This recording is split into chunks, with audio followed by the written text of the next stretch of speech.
Então, vamos lá, meus irmãos, continuando aqui, nosso terceiro dia de aula de Geografia Bíblica 2, é o segundo bloco, nossas aulas estão sendo gravadas. Vamos continuar lendo aqui o material do slide, irmãos, e logo na sequência a gente vai falar um pouco do livro-texto, tá bom? E estaremos lendo a parte que diz Antiguidade e Valor Cultural de Ur. Eu tenho insistido com a Suméria e Ur, irmãos, porque percebam, a Bíblia ela não menciona muita coisa, mas o pouco que ela menciona já é o bastante para que a gente entenda melhor aquela fase, né, aquela época. Quando ela cita Ur, inclusive, né, eu achei muito legal a explicação do Rodrigo Silva, né, porque quando a Bíblia fala que Abraão saiu de Ur dos Caldeus, nós entendemos perfeitamente essa parte, porque, como eu mencionei, inclusive, lá no segundo dia de aula, os caldeus, na realidade, eles vão formar o segundo império babilônico. O primeiro império babilônico foram os amoritas. Então, possivelmente, os textos mais antigos deveriam ser só Ur. Mas os copistas, ao registrarem a Bíblia e ao fazerem as cópias, e por se tratar dos caldeus, os últimos babilônicos, então quando falava-se de Ur, dizia Ur dos caldeus, é aquela cidade de Ur. Porque assim como hoje, vocês sabem que existem várias cidades com o mesmo nome, né? Acontecia também na antiguidade. Pode ver que você tem Antioquia da Síria e Antioquia da Psídia. Os nomes das cidades tem hora que são os mesmos em cidades distintas. Então, um copista, quando ele ia falar sobre que Abraão saiu de Ur, nos dias de Abraão, seria Ur, simplesmente cidade de Ur, e não Ur dos caldeus. Porque, como eu mencionei, né, o segundo Império Babilônico, muito lá para frente, que depois vira, né, por causa dos caldeus.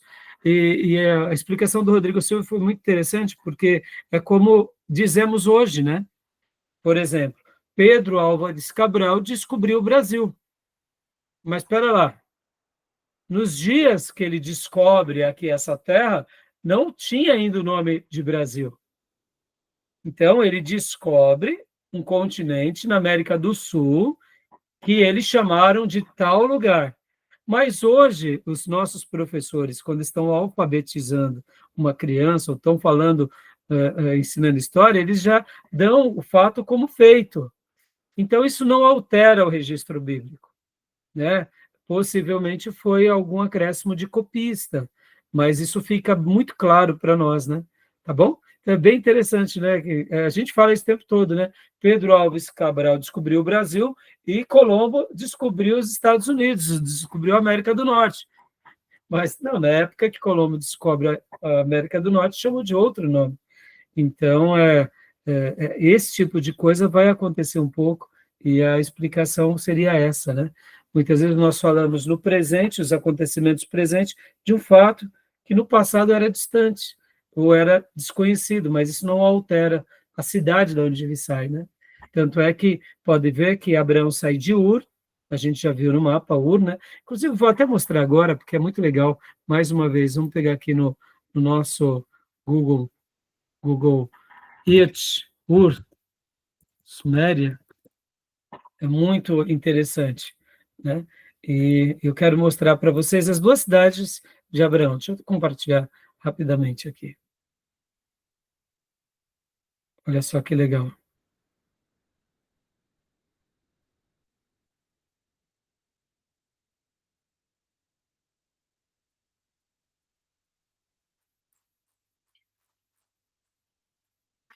Quando nós colocamos Ur, né? A gente, nós abrimos semanas, dias atrás, olha, até vimos lá o zigurate de Ur, essa região. De imaginar que aqui nessa região, nosso querido ancestral pai da fé era dessa cidade, ou próximo a ela, né?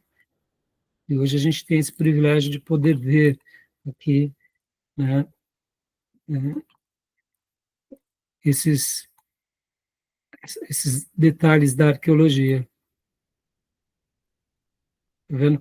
Uma coisa que me impressionou, irmãos, é porque como aqui são regiões do Iraque, são regiões de vários países, né, do Oriente, quando a gente vai fazer esse tipo de visão panorâmica dos artefatos arqueológicos, alguns lugares você tem algumas fotos, mas nós não temos muito acesso, né? Pode ver que aqui, quando a gente sai desse modo, a gente só tem uma visão pelo satélite, mas a gente não consegue ver, por exemplo, várias outras coisas que acontecem aqui. Um outro detalhe, olha só que interessante, deixa eu mostrar aqui para vocês, por exemplo, Eridu, olha só, Eridu, Eridu, aqui também na Suméria, aqui também no Iraque. Ó, perto pertinho de Ur é a cidade de Eridu, ó, do lado. Vocês vão ver que Eridu, segundo alguns arqueólogos, tá vendo? Eridu. Então, ó, só voltando aqui para vocês terem uma visão panorâmica, ó, aqui é Eridu e aqui para frente é Ur, ou seja, um do lado do outro, né? E quando a gente vai ver aqui Eridu, você não tem muitas fotos, você não tem uma visão no mapa, a não ser quando você vai para, por exemplo, né, o meio aqui, ó, tá vendo? Aqui são alguns achados também arqueológicos de Eridu. Deixa eu pegar aqui para vocês, ó, Eridu na Suméria. Eu vou pegar agora aqui Eridu pelo Google Maps. Pelo Google Maps, a gente consegue ver algumas coisas a mais. A gente não consegue ver aqui pelo Google Terra, mas pelo Google Maps você vê alguma coisa de Eridu, quer ver? Deixa eu mostrar para vocês aqui. Eridu. Onde está? Deixa eu colocar aqui. Eridu, aqui. Deixa eu abrir para vocês e mostrar. Aqui, Eridu. Segundo alguns historiadores também, ó, aqui, ó, Eridu, irmãos. Vão falar que foi uma das primeiras cidades. E essas fotos aqui, olha só que interessante. Tem um videozinho de um, não sei dizer quem ele é. Olha aqui, alguns achados também arqueológicos. Ó, dá para ver que são montanhas, e é bem provável que aqui tenham, ó, tá vendo? Algumas, parece tábuas, né? Alguém segurando aqui algum achado. Então você nota que tem, esse daqui é um achado de Eridu, seria um leão, né? É como se fosse um leão. Tá vendo? É uma montanha, com certeza debaixo dessa montanha, até hoje não se foi feito grandes descobertas lá em Eridu, que vocês sabem, fica na região do Iraque. Aqui é um desenho bem provável, né, de como deveria ter sido, né, mostrando algumas fotos. Ó, nessa foto aqui, dá para ver que tem algumas construções aqui debaixo. Tá vendo, irmãos? Né? Interessante, né? Ó, tá vendo essas paredes? Né? São paredes muito antigas. Tá vendo? Então, possivelmente, aqui também é uma área de grandes. A gente vai ter muitas novidades no futuro, né? Esse achado aqui, né? De Eridu, depois pesquisem, tá? Ah, e como eu disse para vocês, deixa eu mostrar agora também Arã, né? Arã, olha só, Arã. Então, vamos lá para o Google Terra. Aonde possivelmente foi o lugar que Abraão viveu, aonde ele enterrou seu pai. Olha só, deixa eu pôr para vocês. Ó. Vamos lá para Arã, fazer uma viagem.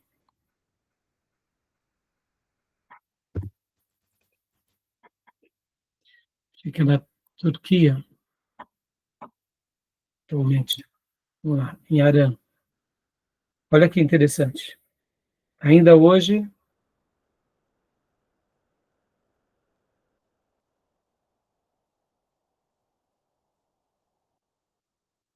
tem essa cidade de Arã, e aqui dá para ver que é uma área que também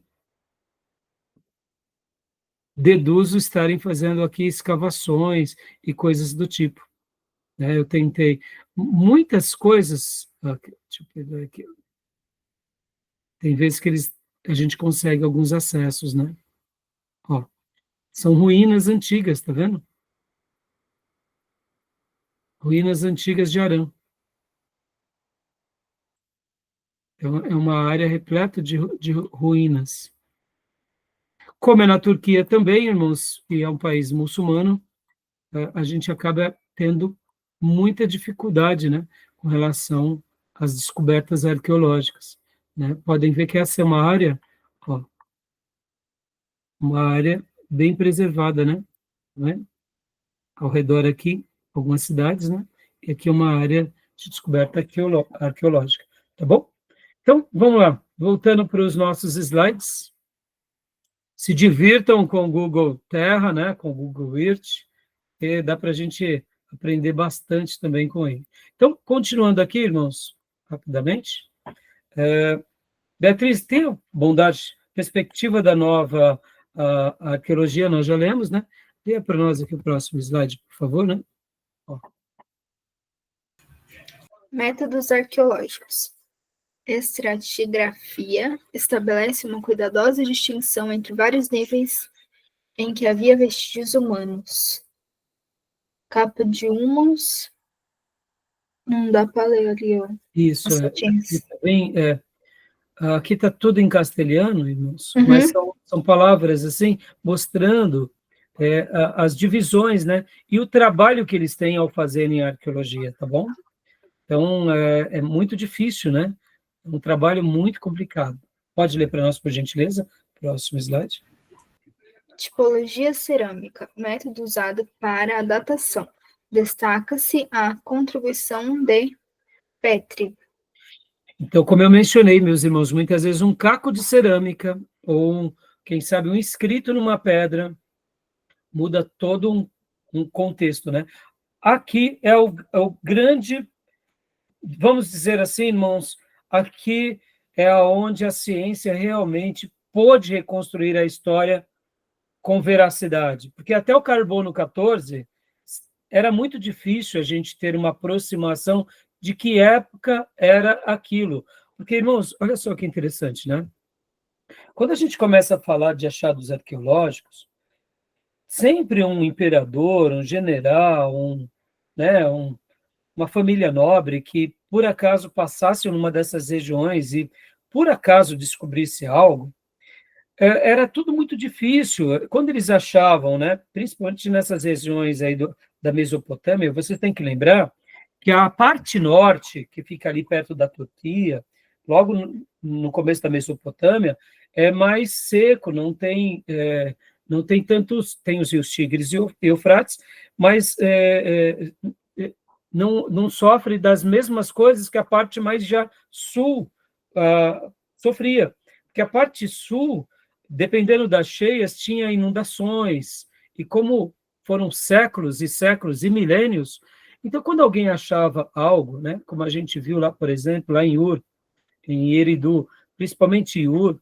a descoberta daquele zigurate de Ur foi surpreendente, porque ali era o que? Era uma montanha, e era uma montanha de terra, de entulho. Então, quando começaram a ver que foram fazer as escavações e foram fazendo a remontagem e etc. e tal, então, podem notar que isso se deu a partir da Segunda Guerra Mundial, períodos em que já estava tendo, vamos dizer assim, uma pacificação. Antes disso, os arqueólogos que achavam alguma coisa levavam para os seus países. E antes, muito antes, né, de tudo isso, antes do carbono 14, quando alguém descobria algo, era muito difícil de saber, de datar. alguém dizia assim, olha, houve uma civilização aqui, houve um povo aqui, alguém deixou esse vaso aqui. Mas você concorda que se não são os especialistas, se não é pessoas realmente destinadas a esse fim, um beduíno a mais, um semi-beduíno, uma família que passa por aquele lugar, ele não vai dar o mesmo valor.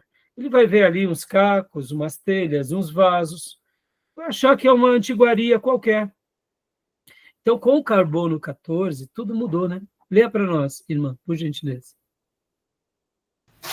O isótopo 14 do carbono é uma fórmula de carbono com meia-vida de 5.600 anos. Ele se decompõe para formar o carbono 12, a forma de carbono comum. Medindo-se a proporção do carbono 14 para o carbono 12, os cientistas podem determinar a idade do objeto. Eu sei que aqui é uma discussão de cientistas que têm as suas teses e antíteses, inclusive algumas variações, mas a precisão ela é muito interessante, irmãos. Vocês têm que lembrar, irmãos, que todo processo químico que existe na Terra, ele segue um padrão. Então, isso não é só na Terra, viu, irmãos? Até mesmo nas pesquisas do universo, né? Por que os cientistas fazem certas afirmações? Por causa que o processo químico é o mesmo em qualquer lugar.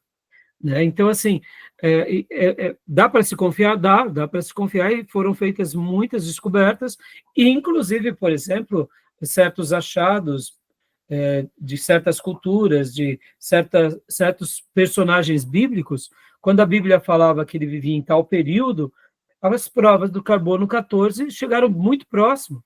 Por exemplo, as muralhas de Jericó, os dias de Davi, e tantas outras descobertas, tá? As viagens de Paulo, os governos que existiam nos dias de Paulo. Então, assim, muita coisa realmente tem uma relação muito próxima. Tem algumas exceções? Tem. Como eu já mencionei nas aulas passadas, quando o objeto está dentro de uma caverna, dentro de um vaso, então, é como se ali não atingisse, né, nenhuma alteração climática, ou por água, ou por vento, ou por sol. Então, ali há algumas exceções, tá? Mas isso é muito interessante, tá bom? Então, vamos lá, continuando, né? Aqui é um exemplo de como funciona, mais ou menos, todo o processo, tá, irmão? Como que é toda a cadeia. Então, quem quiser saber mais sobre isso, depois pesquise um pouco, né? É uma coisa um pouco mais complexa, mas dá para se chegar a a uma, uma análise, tá bom? Continua para nós, irmã Beatriz, por gentileza. Outros métodos. Termoluminescência serve para determinar quando a cerâmica foi queimada. Análise espectrográfica. Bombardeio de um pedaço de cerâmica com elétrons a fim de medir o espectro químico dos minerais contidos. Vocês vão ver, irmãos, na aula de História Eclesiástica, isso é muito legal. Vou dar um spoiler aqui, porque o que ia acontecer?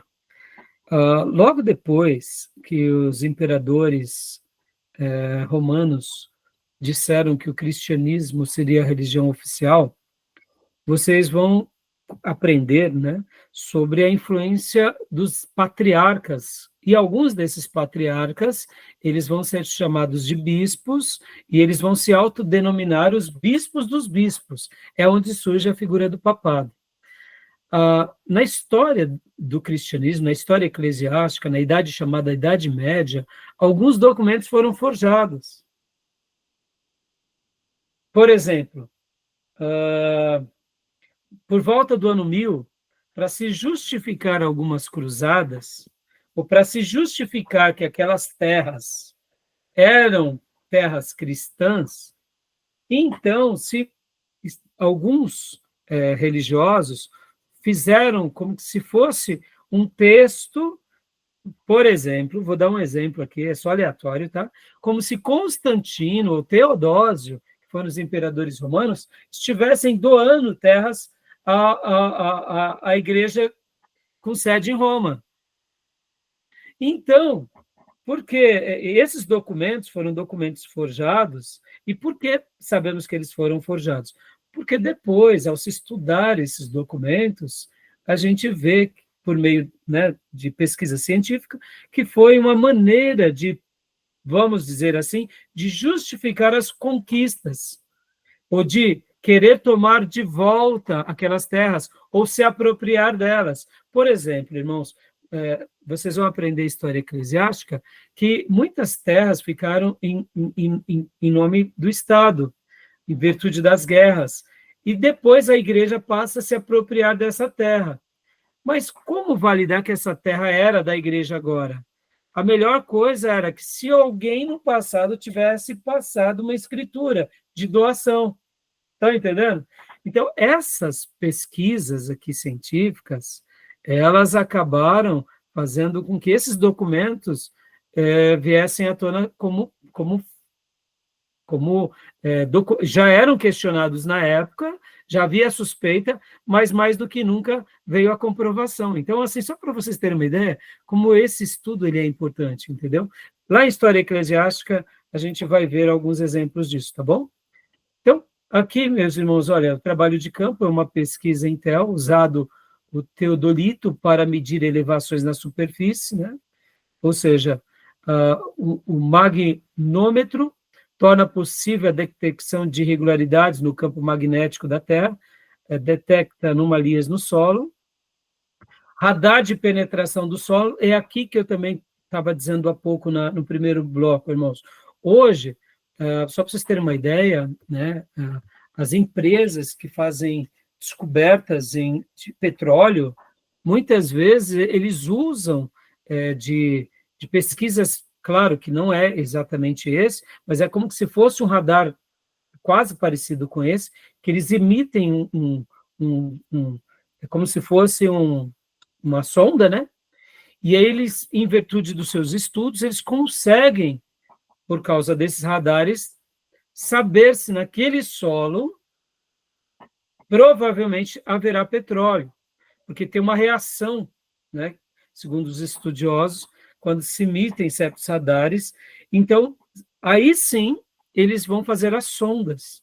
E uma sonda de uma empresa, né, que faz essas perfurações, são caríssimas, são milhões e milhões de dólares, porque são dinheiro que eles vão tentar investir ali naquele lugar para ver se tem petróleo.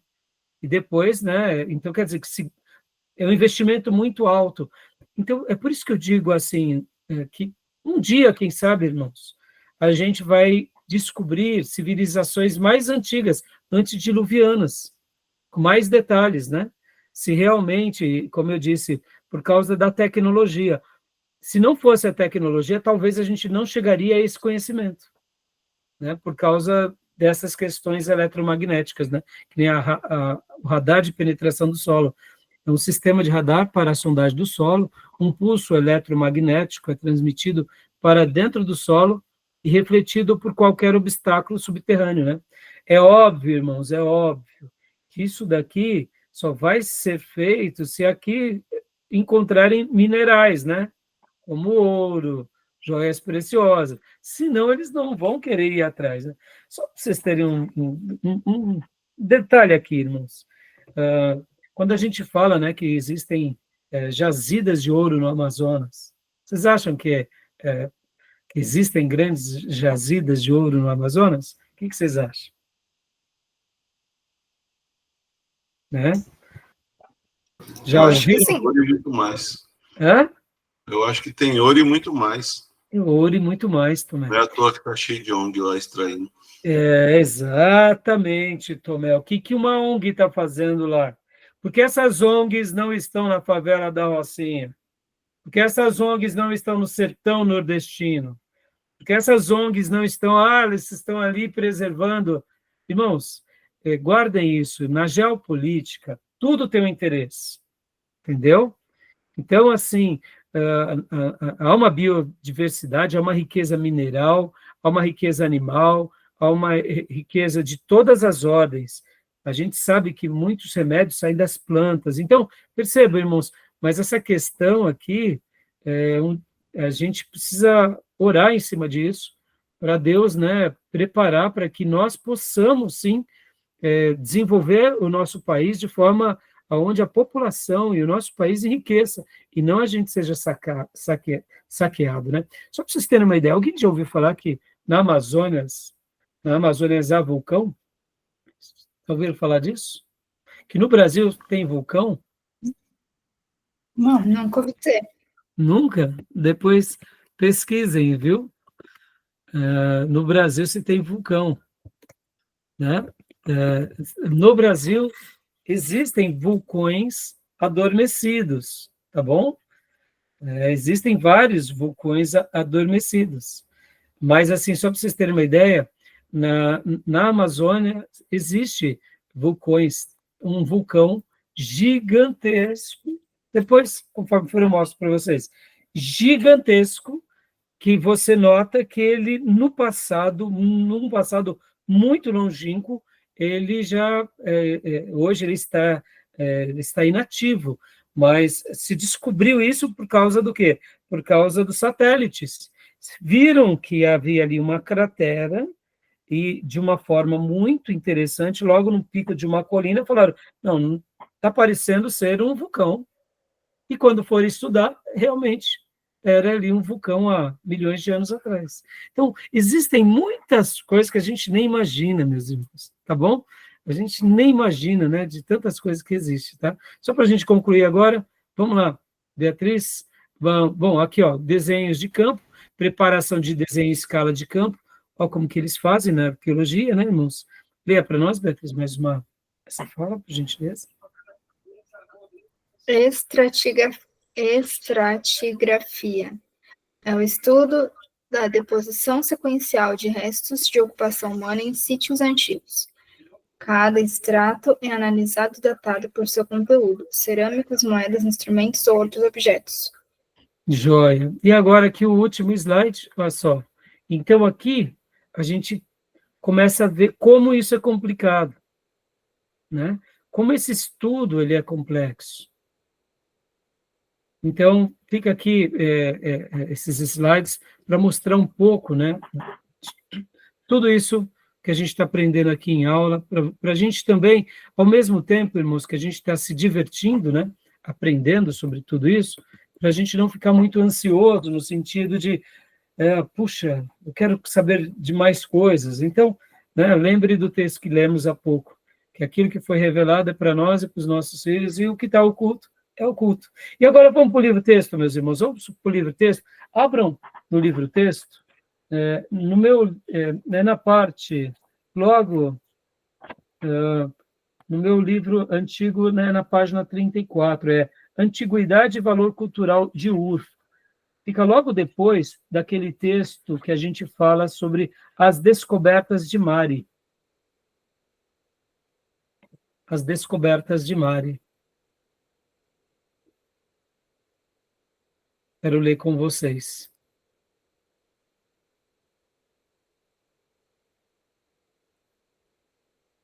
Que página que é, Beatriz? Por gentileza. Tem um título aqui, Antes das Descobertas de Mares. É esse? Antes da descoberta de Mari, eu vou até ler aqui rapidinho, irmãos, esse texto que antecede essa porção, ó. Vamos pegar aqui, ó. Está na página 315. 315, né? Como o meu livro é em Kindle, é digital, então ele não traz a mesma datação. Deixa eu pegar aqui rapidinho, aqui, ó. Antiguidades e valor cultural de Ur, né? Mas eu estou querendo vir aqui. Aqui, ó. Antes das descobertas de Mari. Aqui, queria ler esse texto aqui com vocês, ó. Aqui. Já que mencionamos o nome Hammurabi, acharam aí? É um parágrafo anterior, Beatriz? Acharam, irmãos, no livro de vocês?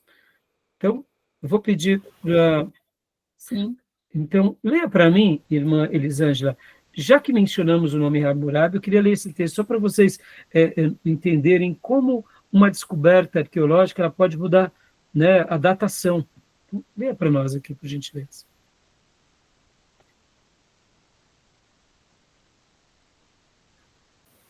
Qual que é, Bia? O número, por favor, só para me confirmar. 315. Aí tem o texto, tem esse texto, não tem? A descoberta, antes da descoberta de Mari? Sim. É o Sim. parágrafo anterior. Já que mencionamos o nome, Achei. por favor, leia para mim. Já que mencionamos o nome Hammurabi, vale a pena tocarmos, ainda que de passagem, no cruciante problema da cronologia mesopotâmica. Tudo gira em torno do grande Hammurabi. Em agosto de 1933, um oficial do exército francês chamado Cabane foi atender no norte da Síria a um grupo de beduínos que, ao sepultarem um defunto, encontrara uma enorme estátua. O governo francês, uma vez avisado do ocorrido, enviou André Parrot, que descobriu e desenterrou o famoso Reino de Mari.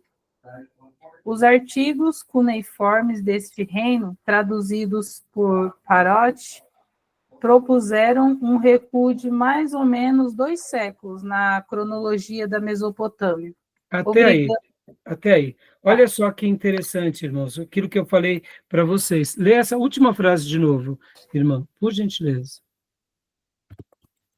Os arquivos cuneiformes deste reino, traduzidos por Parrot, propuseram um recuo de mais ou menos 2 séculos na cronologia da Mesopotâmia. Exatamente, ou seja, por causa de uma descoberta, porque alguém estava ali enterrando, né?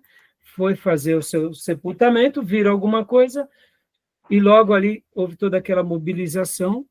Então, mudou-se as datas por volta de 2 séculos. Então, por exemplo, se Hammurabi antigamente fosse datado ali por volta de 2300, não, agora é 2100. Então, as descobertas, elas acabam ocorrendo isso, tá bom? Isso é importante a gente saber. E isso faz parte, tá, irmãos? Como eu já disse, 100 anos, 200, 500 anos no passado, que é milenar, é uma semana, tá? Para nós, tá bom? Na história, 50 anos não é nada, 100 anos não é nada. Então, quando a gente lê a história e a arqueologia, a gente tem que ter essa perspectiva, tá bom? Então, agora vamos um pouquinho mais para frente, né? Agora aqui, pulando as próximas páginas, eu quero que vocês leiam comigo algumas linhas aqui, ó. A antiguidade e valor cultural de Ur. A gente está pontuando e concluindo essa fase. Ó. Antiguidade e valor cultural de Ur. Tomé, leia para nós, por gentileza, Tomé. Por favor, vamos ler um pouco aqui. Essa parte é muito legal. Tá. Ainda sobre Ur, Leonard Woolley declara: já em 1854, Mr. J.E. Taylor, cônsul inglês em Bassora, foi contratado pelo Museu Britânico para investigar alguns dos lugares meridionais da Mesopotâmia e escolheu para suas principais atividades o, entre aspas, Montículo do Alcatrão. Neste, Taylor desenterrou inscrições que revelaram, pela primeira vez na história, que aquela ruína sem nome era Ur, chamada dos caldeus, a cidade natal de Abraão. Ou seja, meus irmãos, olha a data, né, que se dá isso. Olha a data. Só em 1854. Ou seja, mais uma vez, eu faço questão, irmãos, de mais uma vez a gente ir lá, né, para o nosso mapa, para a gente olhar um pouco. Vamos lá, novamente. Ou seja,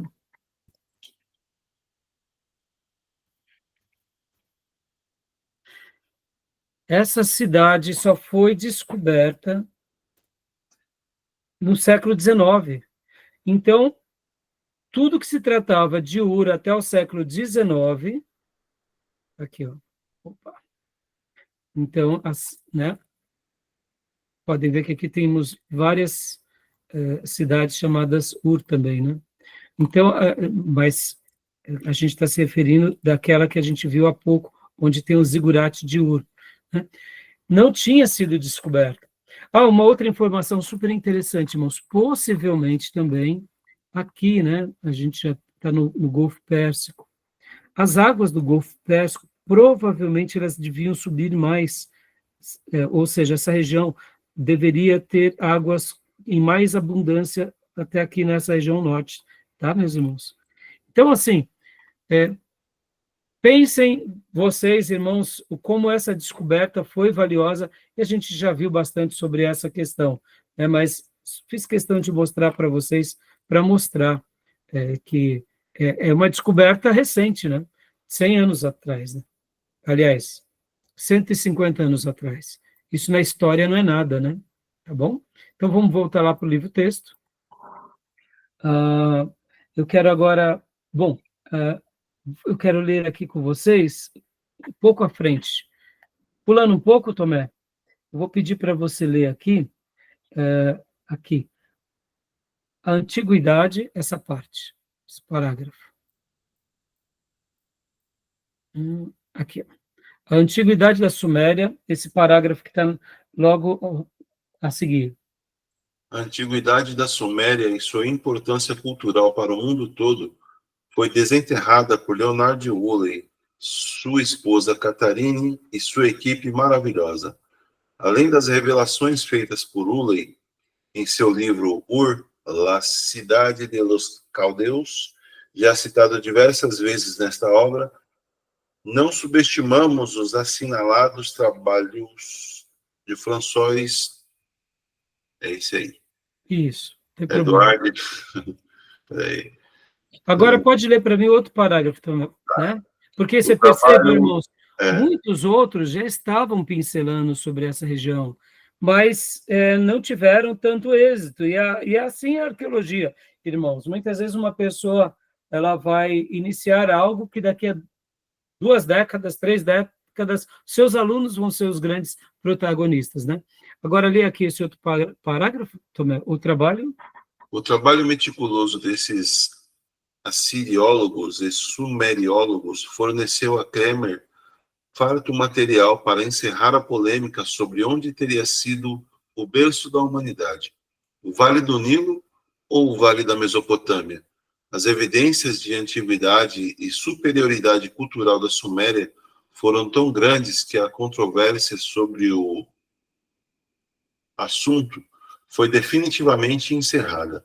A humanidade nasceu mesmo, como diz a Bíblia, ao sul dos montes Ararat, portanto, entre os rios Tigre e Eufrates. Maravilha. Agora leia para nós aqui, Tomé, Woolley, esse parágrafo, próximo parágrafo.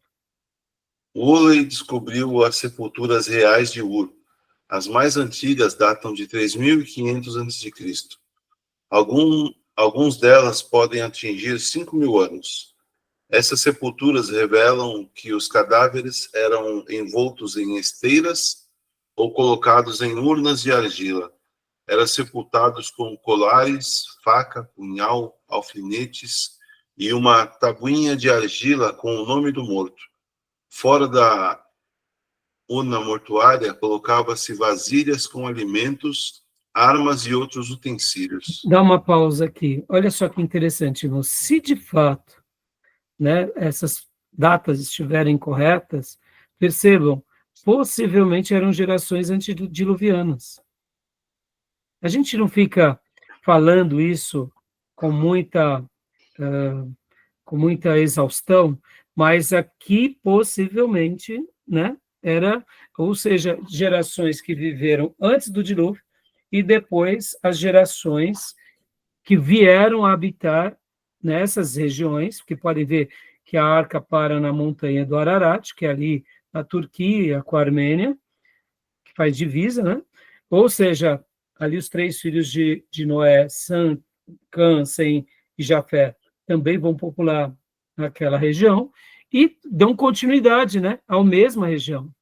Então, vamos aqui, pode continuar aqui para nós também. Em nenhuma sepultura. Em nenhuma sepultura achou-se nenhum símbolo religioso. Numa das sepulturas, Woolley encontrou um punhal de ouro com um cabo de lápis lazuli, cuja bainha era toda de ouro trabalhado. Junto ao punhal foi encontrada uma bolsinha de ouro, também com objetos de toucador, como pinças, lancetas e lápis, tudo em ouro.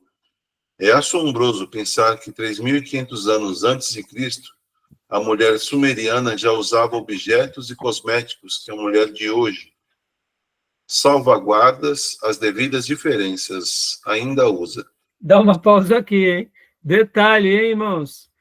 Tudo de ouro. E aí? Né? Interessante, né, irmãos? É assustador. Pastor, então aquela teoria darwinista da evolução humana, que a gente, inclusive na aula passada, fiz questão até de passar aqui para vocês, mostrando algumas coisas que a ciência diz, mas não fecha, né, irmãos, na história bíblica e nos achados. E quando a gente vai pesquisando um pouquinho sobre essa questão da evolução, meus irmãos, até mesmo as próprias, né, descobertas arqueológicas, né, daquilo que eles chamam de primatas, como o próprio Tiago, o Rodrigo Silva disse, e eu achei muito feliz a fala dele, eu já tinha ouvido alguns professores de seminário também dizer que para uma pessoa acreditar, né, naquelas figuras pré-históricas, porque muitas vezes se tem tanto poucos ossos, ou seja, fósseis, sobre aquela tal de Lucy, né? Lembram? Talvez vocês já viram, que é tido como uma das mulheres primatas. Os cientistas fazem uma definição de Lucy como se, de fato, ela tivesse muito achado arqueológico, mas se acharam alguns ossos apenas. Ou seja, a construção total daquela personagem se dá baseada em especulações, ou seja, o Rodrigo Silva fala com muita propriedade, para se crer naquilo precisa ter muita fé também, né? Em certa medida é isso, irmãos. Então a gente não está falando aqui de achados arqueológicos de Ur, simplesmente porque a gente quer validar a Bíblia, porque a gente não tem outra coisa a fazer. Mas olha só, quanta riqueza, quanto achado, né? Quantas coisas. A gente já vai ver aqui, o estandarte de Ur é admirável, irmãos, é admirável. Tá bom? Então, depois até vejam o vídeo lá da professora que eu indiquei para vocês, que eu mandei lá no grupo. Vale a pena, irmãos. Instrumentos musicais, né? Tantas coisas, né? Então, continua aqui, essa parte é muito legal, né? Só por esse pormenor pode-se avaliar o grau de cultura e adiantamento do povo sumério. Woolley é de opinião que a harpa é invenção sumeriana. Nas sepulturas escavadas ele encontrou diversas, e em ouro. Os sumerianos construíram barcos de popa e proa altas, com 5 assentos e no centro um mastro para armar o todo, para proteção e também lugar para os remos. Ainda hoje, no Eufrates, barcos semelhantes a esse podem ser vistos. Causa-nos admiração o progresso deste povo misterioso. Tivemos a oportunidade de ver no Museu Britânico em Londres a cabeça da rainha Shubiabi, reconstruída por Catharine Woolley, com peruca, diversos adornos no frisado do cabelo, pintura no rosto e nos olhos, dando a ideia perfeita do que as mulheres de hoje ainda fazem e com joias de todos os tipos. Alguns desenhos conservados no cobre permitiram a Woolley verificar que as vestes femininas eram de lã tecida e colorida de vermelho vivo. As vestes eram com mangas e não mantos, com os punhos adornados com cortinhas. Novamente, isso nos leva à frente à sociedade grandemente evoluída, com um complexo de regras bastante sofisticadas. O tipo de arquitetura desenterrada por Woolley é altamente desenvolvido e prova que a engenharia dominava os princípios de construção como hoje se faz. Os zigurates, torres enormes com dezenas de metros de altura, exigiam para sua feitura uma técnica aperfeiçoada. Alguns eram coloridos. Não se encontrou linha reta nos zigurates. Uhlen desenterrou uma dessas construções do século XIV a.C., trazendo em seus tijolos o selo de Rurigalzo. Os arcos deste colossal edifício antecediam 1000 anos ao mais antigo até então. Foi encontrado outro 2000 anos mais antigo. Isso nos leva a concluir que o arco nas construções é realmente invenção sumeriana. Uhlen reconstruiu uma casa de Ur e, depois de pronta, disse: esta pode bem ter sido a casa onde morou o patriarca Abraão. Esse tipo de construção era comum, tanto em Ur como em toda a região. Abraão, portanto, como demonstrou a arqueologia, não foi um beduíno nômade, mas um cidadão, fruto da mais apurada e mais fina civilização da época. Os artífices que trabalharam o ouro, a prata, o lápis azule e o bronze revelaram um profundo conhecimento de metalurgia, como não se encontra em outros povos da época. As técnicas agrícolas eram realmente adiantadas e rendiam muito dinheiro, que alimentava o luxo e o esplendor do povo, além de fartura que lhes proporcionava.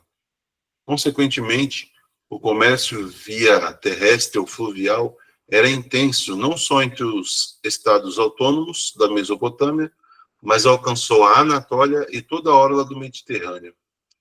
Uma das grandes glórias do trabalho de Uhlen foi, sem dúvida, o estandarte de Ur, exposto no Museu Britânico, mede 21.590 centímetros de largura por 49,530 centímetros de altura, trabalhado em ambos os lados e protegido por um borde artístico, talvez de 5 metros.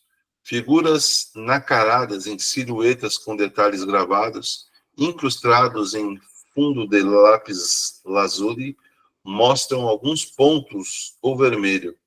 Os quadros principais representam, respectivamente, a paz e a guerra.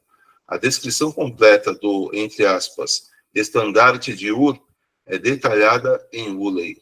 Olha agora, esse estandarte de Ur, por isso que, assim, irmãos, olha que momento único nós estamos vivendo. Hoje, com acesso à tecnologia, a gente vê uma informação como essa, a gente viu os zigurates, a gente foi para a cidade de Abraão, ali possivelmente o lugar. Na aula passada, a gente foi lá para Babilônia, onde possivelmente Nabucodonosor tinha edificado, né, os jardins suspensos. E olha só, agora, vamos pegar esse artigo, eu quero compartilhar aqui com vocês essa parte aqui, que eu achei muito legal, que mostra as fotos desse estandarte de Ur. Olha só, esse é o estandarte de Ur, mas eu quero mudar aqui e colocar o artigo, que é esse daqui, aqui. Quero compartilhar com vocês aqui esse texto da professora Joelma Esther Domingues, e aqui ela está falando sobre o estandarte de Ur, a história sumeriana em imagens com vídeo. E eu publiquei no nosso grupo para vocês terem uma noção. Então, aqui, ele vai mostrar nesse vídeo os detalhes. E agora aqui eu quero mostrar apenas algumas fotos. Aqui, deixa eu ampliar um pouco essa imagem, para vocês verem esse estandarte. Olha que lindo, meus irmãos.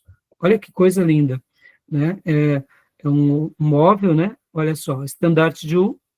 Opa. Aqui, ó. Face com cenas de guerra. Aqui, olha só, vai contando uma história. Então, percebam que esse achado foi um achado extremamente importante, né? Porque ela tem uma datação aqui, ó, por volta do ano de 2600, ou, né, aí tem todos os detalhes aqui, ou mostrando, né, o povo sumério, né, mostrando os detalhes, né, mas aí vai falar um pouco sobre esse estandarte. E aqui, nessa foto, como eu mostrei para vocês, olha só, vai contando a história de como eles eram ricos, o que eles faziam, né? E aqui, olha só, olha as fotos, os soldados, né? Eles tinham como se fosse uma túnica, olha, suas espadas. Isso daqui, irmãos, foi achado, né? Olha, aliás, a data é de 2600 a.C., né? Soldados com elmo e espada vestem uma túnica e capa, mas combatem a pé. É um estandarte de Ur. Aqui, eles estão fazendo apenas alguns cortes. Aqui, mostrando outros soldados, né? Podem ver que são 3 fileiras, né? Ó, dentro dessas, cada fileira está contando uma história. Deixa eu voltar para cá. O estandarte de Ur. Aqui conta uma história. Depois, aqui também outra história, e aqui uma outra história. Ou seja, era uma maneira de se perpetuar o legado deles. Aqui são as carroças pelos quais eles iam batalhar. E aqui, irmãos, a gente está falando de rodas, né? Não se sabe quem foram os inventores das rodas. Essas rodas, elas eram bem pesadas. Nesse desenho, quando você aumenta ele, eu não sei se eu vou conseguir aumentar agora, isso. Quando você aumenta aqui o desenho, vocês vão ver algo bem curioso. Olha só. Mostra o animal que carregam os soldados. Eles tinham vantagem na guerra, porque, querendo ou não, eles podiam usar as suas lanças, né, e flechas. Aqui, nesse desenho, está mostrando também os inimigos sendo pisoteados pelos cavalos e pelas carroças. E aqui também mostra, né, ao mesmo tempo, nessa segunda figura, também os soldados, e aqui vocês vão notar que dá a ideia de que são os prisioneiros, ou aqueles que foram vencidos por eles, né? E aqui em cima seriam a parte dominante, né? Aqui seriam já, por exemplo, o imperador. As vestes do imperador retratam também de algo. Então, cada um desses aqui também mostrando algumas conquistas, vocês vão ver que esse estandarte vai contando uma história muito interessante. Eu achei muito legal, ó, aqui mostrando, mais uma vez, soldados vencendo, né, os inimigos, né? Seria aqui alguns retratos. Então, depois vejam o vídeo da professora, eu achei muito curioso.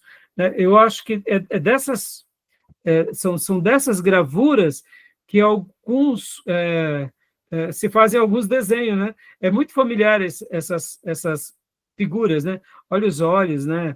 Irmãos, isso tudo, imagina, 2.600 anos antes de Cristo. Aqui é o rei, irmãos. Dentro do estandarte tem o rei. Olha só que interessante. Geralmente nas figuras mais clássicas, o rei sempre está sentado sobre um trono. Percebam aqui que ele está sentado e uma das bases da sua cadeira, do seu trono, é um pé de um animal, né? As roupas também são roupas diferenciadas. A gente vai ver que todos os monarcas da Suméria usam essas roupas, que são roupas diferentes, para mostrar que eles são, né, são autoridades. E aqui é uma harpa, deixa eu até diminuir o tamanho, olha só, essa harpa, irmão, que foi encontrada. Olha que coisa linda, né? É uma lira de 11 cordas encontradas nas escavações de Ur. A música, irmãos, olha só, né? Com a cabeça de um touro, também com ouro na ponta, né? E aqui, mais uma vez, no desenho, mostrando essa mesma lira. Olha que legal. E aqui, inclusive a professora, e no vídeo dela, ela cita que essa figura aqui ao lado, podem ver que todos eles são carecas, né? E ela é a única que tem, aqui é uma mulher, que possivelmente era uma cantora, que estaria cantando, né? Ó, um músico tocando lira acompanhado da cantora.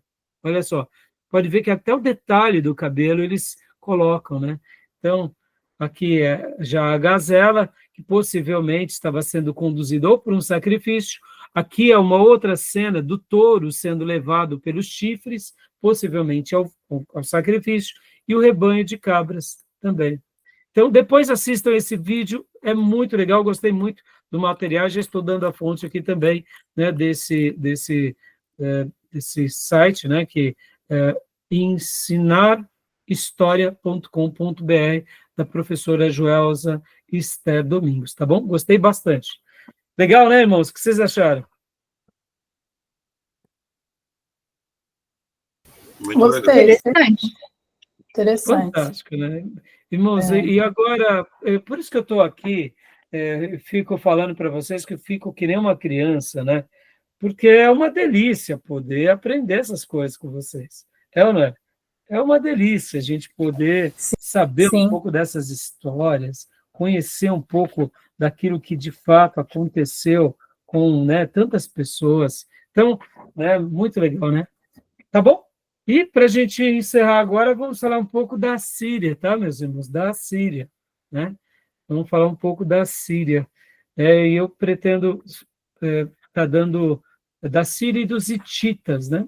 Tá bom, meus irmãos? Beleza? Alguma pergunta, alguma dúvida? Algum Tranquilo. comentário? Gostaram do estandarte de Ur? Não, Muito legal, né? gostei. Então, meus irmãos, até falo para vocês, assim, tudo que vocês pegarem, né? Isso daqui faz parte desse novo formato, né? Que nem dizia Antônio Novoa, reitor da Universidade de Coimbra. Quero encerrar com a fala dele. Bom, pergunta, Tomé. Pergunta que eu vou encerrar com a fala de Antônio Novoa, Não reitor só da um comentário, Universidade. você vê que a narrativa do evolucionismo não casa, né, com as evidências históricas, né? Então, Tomé, quero ver quando descobrirem as gerações antediluvianas, né, as grandes construções por radar, o que na teoria vai falar, né? Porque, na verdade, não deveria nem estar sendo ensinada nas escolas, né? Não Países deveria. igual a Austrália tiraram dos livros de ensino a teoria da evolução porque é só uma teoria. É uma teoria. Não, e assim, ser ensinado como uma teoria não é um problema, né? Agora, o que a gente está Desde que tratando apresente as aqui... duas, né? Ou Hã? todas que tem. Não, deixa as teorias, faz parte, né, Tomé? Não tem problema. Agora, vamos colocar o que é teoria e vamos colocar o que é ciência. Estandarte de é ciência. Suméria é ciência. Sim. Sigurates é ciência. Onde habitou Abraão é ciências. Inclusive, antes de eu fazer aqui a citação de Antônio Novoa, o pastor Ernesto Nini conta uma história no seu livro, não sei se vocês já viram, que um aluno, né, porque vocês viram, tinha escolas, irmãos. E nas escolas eles aprendiam a ler, escrever, a fazer as contas, e eles escreviam ali com as cunhas das argilas, né? Então, numa dessas argilas, conta uma história de que o menino chegou em casa e ele estava com uma nota muito ruim. E ali, então, o professor foi convidado pelo pai, né, da criança a ir para a casa dessa criança, porque os pais estavam chamando para um jantar. E ali, são muitas histórias, tá, irmãos? O garoto, então, convidou o professor, e o professor foi jantar na casa dos pais desse aluno que estava indo mal. Passado algum tempo, aquele aluno melhorou e foi aprovado. Segundo, né, a análise dos historiadores e arqueólogos, diz o seguinte: possivelmente ali os pais corromperam, né, deram alguma coisa para o professor, ou como incentivo para ensinar melhor a criança, ou dizendo, olha, quebra o galho aqui. Então, né, são muitas histórias e muitos registros, não tem como a gente negar isso. Isso daí é história e isso é ciência. Isso devia ser ensinado nas escolas. Devia ser ensinado sobre a hidrografia, sobre a botânica, sobre, né, a arquitetura, a construção. Você viu aqui a gente vendo que algumas construções são deles, né? Como a gente leu há pouco, né? Descobertas que possivelmente foram criadas, né, pelo povo da Mesopotâmia. Ou seja, então, por que não se ensina isso, né? Então, é interessante, né? É muito legal. Agora, falando sobre Antônio Novoa. Antônio Novoa veio aqui para a cidade de Suzano, certa ocasião, no Instituto Federal de Suzano, dar uma palestra, foi muito legal, gostei demais da palestra dele, ele veio falar sobre pedagogia. Ele é lá da Universidade de Coimbra, ele era, pelo menos, né? E ele falou assim que a pedagogia, ela teve 3 momentos na história mundial. 3 momentos. Quais foram eles? E quais são eles? Na descoberta da escrita, né? E aqui a gente está vendo hoje, com o povo sumeriano, ou melhor, povo mesopotâmio, né?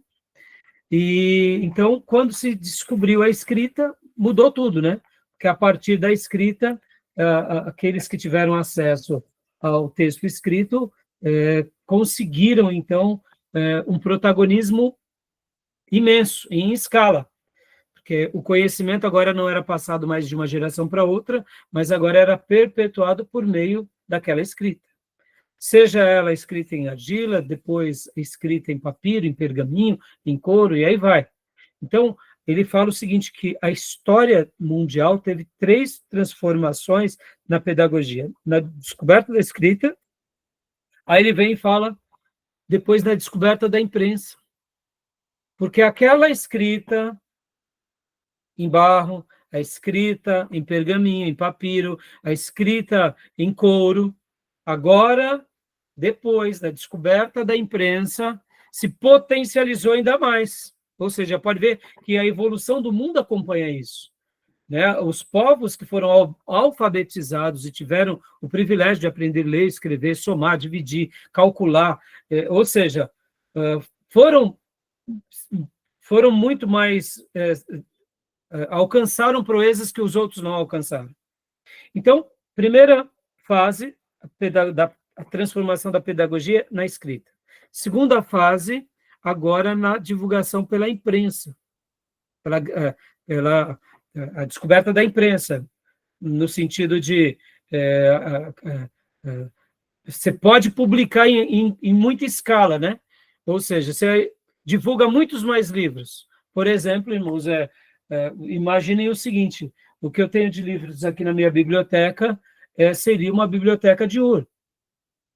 Imagina a dificuldade para uma pessoa, né, na antiguidade, ter livros, sendo que os livros eram escritos em cerâmica.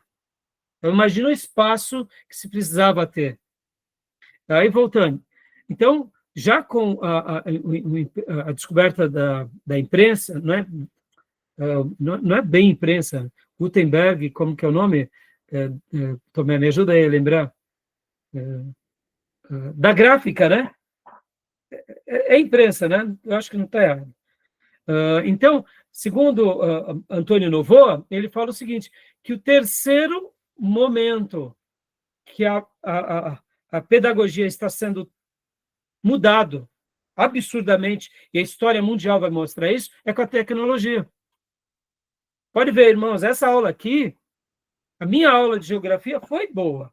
Meu professor era bom, porque ele conseguia apenas, ali com alguns mapas, mostrar muita coisa para nós. Mas percebemos, na nossa aula aqui, eu não sou tão proficiente quanto era o pastor Ernesto Nini, nem quanto foi o meu professor Álvaro. Mas hoje eu tenho, por causa da tecnologia, a possibilidade de dar uma aula para vocês. A gente viaja para Israel, a gente viaja para a Suméria, a gente vê descobertas arqueológicas, a gente vê a Terra Santa, a gente vê os mapas, a gente vê os rios, a gente vai no Mar Morto. Ou seja, é muito. A gente conhece artefatos arqueológicos, a gente entra em museus. Ou seja, olha que momento maravilhoso. E se nós soubermos utilizar a internet ao nosso favor e ao favor da igreja e do reino, meus irmãos, a gente vai fazer proezas gigantescas. Por isso que governos autocratas querem determinar o nosso uso na internet. E, meus irmãos, a gente precisa de orar para isso nunca acontecer, porque essa liberdade, que pode ser usada para o mal, a gente deve saber evitar e a gente deve potencializar nas nossas crianças, nos nossos irmãos, na sociedade, para o bem. Porque hoje, pode ver que nas nossas aulas, eu procuro, aqui na medida do que eu sei, tá passando todos os caminhos para vocês. Porque eu quero que vocês, quando verem, por exemplo, um artigo como esse, possam estar aprendendo com outros mestres, com outras universidades, com outros doutores, porque tudo isso é um momento único na nossa história. E nós estamos sendo essa geração que está transicionando para a próxima geração. Né? E a gente tem que orar para que seja feito isso mesmo. Ou seja, a descoberta da escrita, a descoberta da imprensa e agora a descoberta da tecnologia. Né, meus irmãos? Podem ver, estamos espalhados aqui, mas estamos em tempo real e gravando uma aula para se perpetuar para outras pessoas. Ou seja, meus irmãos, isso daqui é de uma riqueza inestimável, o que a gente está fazendo aqui. Né? E por isso que eu procuro sempre dar o maior quantidade de informações para vocês e de ferramentas para que vocês possam mexer, né? Tá bom, meus irmãos? Então, legal demais, né? Estandarte de Ur aqui e as descobertas do povo sumeriano, tá bom? Beleza, meus irmãos? Tranquilo? Vamos, então, parar aqui nossa gravação e para o último bloco, para a gente entrar um pouco no tema da Assíria, tá bom? Não vai dar para falar da Fenícia, nem dos hititas, nem da Babilônia. Tem problema, vamos com calma. É que eu quero trabalhar bastante com vocês, meus irmãos. Talvez eu na próxima aula, que será a quarta aula, eu fale mais alguma coisa aqui da Síria, mas eu quero trabalhar várias aulas sobre o Egito, tá, irmãos? Ah, pastor, mas por que sobre o Egito? Irmãos, a gente vai ver o Egito e a Bíblia o tempo todo, né? Abraão indo para o Egito, depois Isaac, Deus fala, não vai para o Egito. Jacó, Deus fala, pode ir para o Egito, que eu vou com você. Né? O povo de Deus fica no Egito durante 400 anos. Ou seja, o Egito vai ter uma importância muito grande na revelação bíblica. Ora como um povo que apoia e ora como um povo que não apoia. Mas percebam, até o nosso mestre, o bendito carpinteiro, o bendito oleiro, ele vai viver no Egito até a morte do Herodes. E o Egito foi, sim, um lugar muito importante para a revelação bíblica. E no livro-texto do pastor Ernesto Nini, ele traz riquezas maravilhosas sobre o Egito. Eu quero deixar aqui com vocês. Então, assim, eu acho que hoje, né, é a nossa terceira aula, trabalhando sobre a Mesopotâmia. Aí a gente vai, eu ainda vou dar mais uma pincelada na quarta aula, aí depois a gente vai já tentar entrar para o Egito. Eu quero gastar umas 2, 3 aulas no Egito, e por último a gente vai, então, trabalhar ali nas viagens de Paulo.